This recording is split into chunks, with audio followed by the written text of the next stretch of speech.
جوړ په خیر نن سه شنبه 9 د مارچ 11 ده.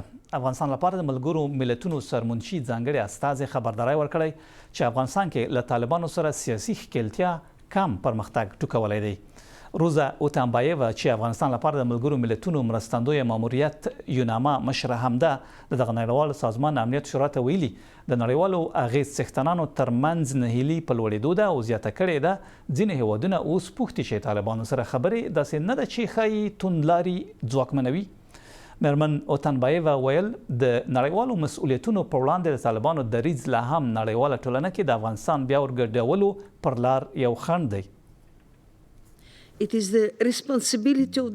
دا د واکمنو چارواکو مسؤلیت دی چې دا په ګوته کړي چې آیا دوی غواړي افغانستان بیرته نړیوال سیستم ته داخل سي او کدا سي وي آیا دوی د اړینو ګامونو پورته کولو ته لیواله دي. واکمنو چارواکو تر دې دمه د افغان دولت نړیوالو مکلفیتونو سره په انتخابي ډول چلند کړی. ځینې په دې اساس رد کړي چې دوی ادعا کوي چې د هیواد حاکمیت ته زیان رسوي یا د دوی دودونه له پامه غورځوي. د یوناما مشرې دا خبرداری هم ورکاوه چې د مرستو لپاره د پانګې کمای له وړاندې پر افغان وګړو لوی اغیز کوي او پرله پسې به داسې وي.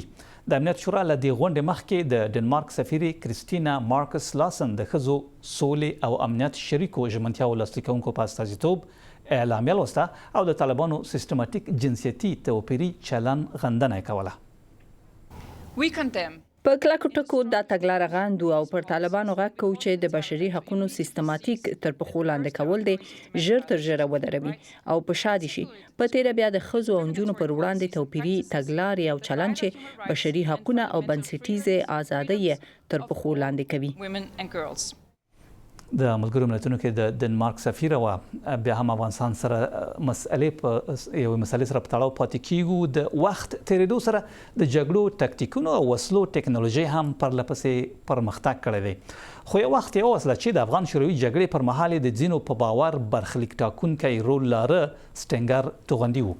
د 1980 کال سپتمبر پر 25مه د دغه وسلې لومړی ځل کارونه کې 15 توغندي وشتل شوي چې MI-43 درې الوتکې وغورځولې. د ځینو ارزونو له مخې د 1980 کال دوبی د افغانستان نیم آسمان له شوروي الوتکو تش و. د افغان مجاهدینو قماندان عبدالغفار وایي دی لومړی کس و چې د روسیې MI-43 جنگي چورلکې ننګرهار کې وغورځولې. مامون دراني په اړه دا ریپورت چمتو کړی.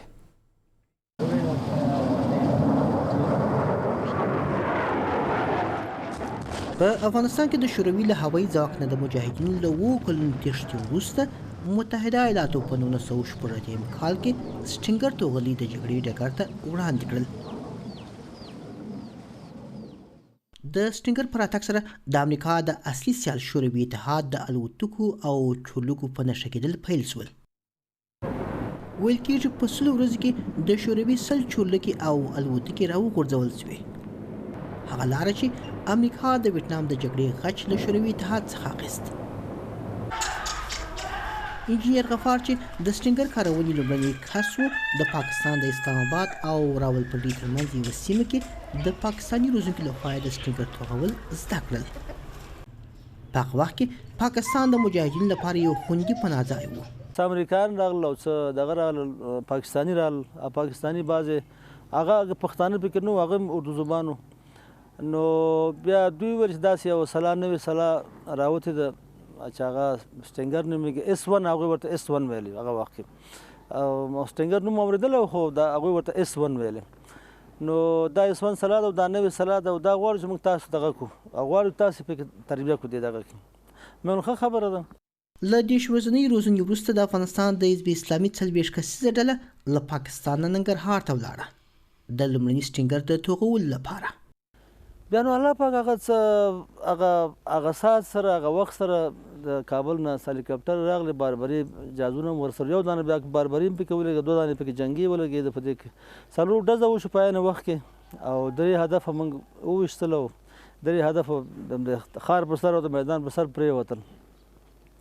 نو بیا نو موږ دغه ځینې ځانونه زر دغه کړه ځکه چې دا ځای ډېر نږدې و سمرخیل او 15 کیلومتره فاصله کې سمرخیل او 3.5 کیلومتره کې میدان وایو دې ځای ته او دا دواړه ځای کې دا داسې محصور غوندې ځای و. بیا موږ ځانونه وکښل او بیا دوی خو دا ځونه باندې فیر وکړه، څه ټانګونه د بېسودو په سړک باندې چون بیا شپه شوه، بیا شپه خو نو بیا هر طرف ته موږ ته لارې وې، موږ ته مشکل نه و. دغه ځای یم دا زه خپله ځای یم. دا انځور د هغه عکس له مخې قاش شوی چې انجینر غفار د سټینګر توغندي د ویشتلو په حال کې ښیي. په دې کې موږ ته دوی یوه کمره راکړې وه، موږ ته یوه کمره راکړې وه چې دا کمرې نه به تاسې عکسونه اخلئ. نو زما یو مجاهد ما سره ولاړ و په همدغه وخت کې چې دا موږ فیر کوو دوی باندې، نو عکس یې اخیسته. نو دا تقریبا دغه عکسونه دوی دغه کړی دی او دا یو دغه جوړ کړی دی، یو حالت جوړ کړی. نو دا تقریبا هغه ریل ته بیخي دغه ځکه چې دې کې دغه نشته دی، هغه اصلي دغه ځکه دوه تیارې دلته دا ګورې دوه تیارې دلته ویشتل شوي دي، دا واقعیت دی ویشتل شوي دي همداسې. ما خپله دواړه ما وویشتل په عین وخت کې. ویل کېږي چې شوروي اتحاد یو ځانګړې ډله افغانستان ته راولېږل چې د دې نوي توغندیزو بریدونو څېړنه وکړي. د شاوخوا 2300 سټینګر توغندیو ویشل د شوروي اتحاد هوایي ځواک ته سخت زیانونه واړول. یوازې انجینر غفار د شوروي 12 چورلکې ویشتلې وې. بیا یو څه ما سره نور پاتې و، د جلال آباد د فتحې پورې زمونږ والي حاجي صاحب قدیر الله دې مغفرت نصیب کړي، زمونږ ملګری انډیوال مو په دې وخت کې 4 دانې ما سره دلته موجود و. او ده بیا ډېر ټینګار وکړ چې او پاکستانیان راغلي نو پاکستانیان ده ته ویلو چې ده سره سټینګر دی او دا موږ ته واخله.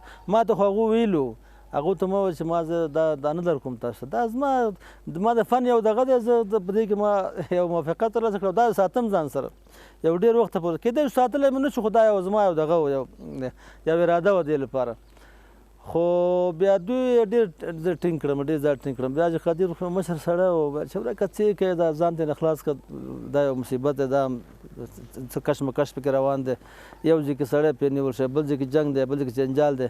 نو تېر شه تېر نه بیا مې ورکړه دوی ته، بیا مې ورکړه حاجي قدیر ته ما ورکړه، ما حاجي قدیر ما پاکستانیانو ته ورنه کړه، ما حاجي قدیر ته ورکړه. ما زه ته پوهېږم چې ته څنګه کوې نه، هغه بیا پاکستانیانو ته بیا نور پوه نه یم چې پاکستانیانو امریکایانو ته ورکوو که دوی خپله ځان سره وسه دې باندې بیا نور پوه نه یم، هاخوا ته نور معلومات نه لرم.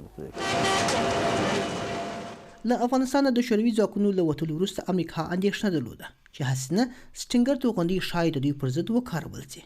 نو یې د دغه وسلو د بیرته رانیولو کمپاین پیل کړي. د دغه توغندیو بیه له $80,000 نه $150,000 ته ورسېدله. کله چې طالبانو په 1995 کال کې پر کابل ولکه وکړه، داسې اټکل کېدی چې 600 سټینګر توغندي ترې تم دي. په منځنۍ اسیا او منځني ختیځ کې د دې وسلو لپاره یو ګرم بازار رامنځته شوی و. داسې ویل کېږي چې د امریکا څارګرې ادارې یا CIA اټکل کاوه چې ایران شاوخوا 100 سټینګر توغندي ترلاسه کړي، خو هېڅکله یې ونه کارول. سټینګر توغندیزه ټکنالوژي کې هغه مهال یو مهم پرمختګ بلل کېده. دا سپک توغندي و چې په اسانۍ سختو حالتونو کې لیږدول کېدای شوی. په همدې اړه نور خبرو لپاره مو همکار متین سمسور د سټوډیو کې دی. سمسور صاحب سلام شي. سټینګر توغندي د افغان شوروي جګړې لوری هغه مهال څومره واړه؟ CIA په 1980 کال کې د سټینګر پرمختللي توغندي مجاهدینو ته ورکړل، یا د رژیم مخالفینو ته چې د روسانو د یرغل په وړاندې او همدارنګه د رژیم په وړاندې هوایي ځواک په وړاندې وجنګېږي. دغه نه مخکې روسانو هم یو ډول الوتکې چورلکې لرلې چې می 15 او همدارنګه رژیم هم می 15 الوتکې لرلې چې دا زغراوالې چورلکې وي، یعنی لاندې د دې چې زغره و او د باندې د سپکو وسلو یا مثلا ماشینګونو کار نه کوو. نو په دې وخت کې د رژیم د مخالفینو وضع ډیره خرابه و، ځکه دا الوتکې د دې جوګه وي چې دره په دره، غره په غره او په شیلو کې الوتنې وکړي او د رژیم مخالفین وځپي. نو لږ نه وروسته کله چې دغه توغندي راغله، لکه څنګه چې په راپورټ کې ویل شول چې په 100 ورځو کې هر ورځ یوه چورلکه ویشتل کېدله.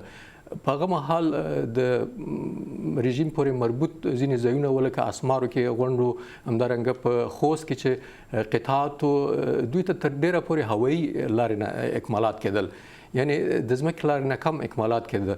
نو کله چې دغه توغندي راووتل، دغه اکمالات ډېر ټکنی کړ او له بلې خوا په پیلوټانو کې هم ویره خپره کړه، یعنی مخکې چې دوی په ډاډه زړه باندې الوتنه کوله لدې نه وروسته دوی کې یو ویره خپره شوله او دا د دې سبب شو چې دغه اکمالات او د الوتنې دوی ټکنی شي.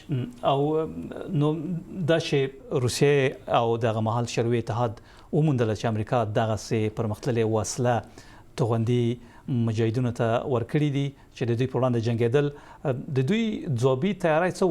په ځواب کې د کومه ټکنالوژي راویستله چې مخنیوی وکړي؟ سټینګر توغندي ځانګړتیا دا و چې دا د الوتکې د حرارت پسې ته او حرارت به چې تعقیب کړه الوتکې به یې ویشتله. نو په هغه مهال روسانو یو منحرف کوونکی یو وسیله ویستله چې په هغه وخت کې فیشنګ په نامه یادېده. د دې فیشنګونو حرارت چې و د الوتکې د حرارت نه ډېر و. کله چې دا فیشنګونه به واردل نو که چا به توغندی وویشته سټنګ مخالفینو نو توغندی به منحرف شو، الوتکې کې نه لګېده. یو دا تدبیر و. بل تدبیر دا و چې سټینګر یو ځانګړتیا درلوده چې په لږ واټن کې هدف نه شو ویشتی. نو بیا د دوی یو تکتیک دا شو چې چورلکې به په ډېر ټیټ ارتفاع کې به پرواز کوه، الوتنه کوله چې تر څو ځان د سټینګر له زیانه وساتل شي یا ونه ویشتل شي. او بله خبره دا وه چې روسانو به په خپل الوتکې کې په دې خاطر چې کچېرې احیانا ویشتل کېږي نو خپل پرسونل ته به پراشوټونه توزیع کړل. که چارواکي به د روسانو په طیارو کې سفر کوو، که سربازان به دوی ته به پراشوټونه ورکړل که کچېرې دا سټینګر باندې لګېږي چې دوی په خوندي توګه پراشوټ کې لاندې کته شي. نو دا د سټینګر کیسه وه چې له هغه راهیسې د وسلو د جګړې په ټکنالوژۍ کې خورا لوی پرمختګ راغلی دی، ډرونونه راغلي دي، بېلابېلې وسلې.